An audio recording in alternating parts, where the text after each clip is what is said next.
When you're taking your CPCU exam, it's pretty likely that you'll encounter at least a few test questions that are super long. In those cases, you're usually given a scenario with more details than you need, and the question is trying to test if you know which details are relevant to the concept at hand. Here are some of our tips for getting through those long test questions.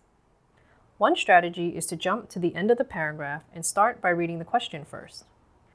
If you find yourself zoning in and out and you have to keep rereading because you're getting lost in all the details, try jumping straight to the end and reading the question first before going back to see what details are being provided.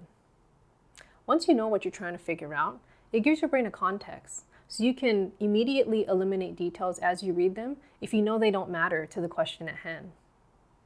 You can also use the same technique when reviewing your work after you've done your initial go-through of the exam. If you first did the problem by reading from start to finish, try reading the question first the second time when you're reviewing, and then go through the details and see if you arrive at the same answer.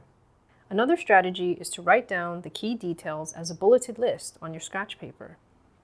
Cutting down the problem from full sentences into short snippets of key information makes it way easier to digest the details you're being given. For example, consider a test question like this one. That's a lot of info to swallow. Now, if we took notes on the question and put everything in bulleted form, it might look something like this. See how much easier it is to wrap your head around the details and refer back to your notes when it's listed out like this instead? Remember though, each question is only worth 1 point, no matter how long or complex it is.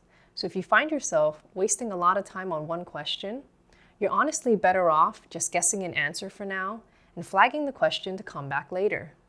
That way, you can continue to rack up points on future questions that are shorter or that you're more confident on, and you can simply revisit this long question at the end if you still have time left.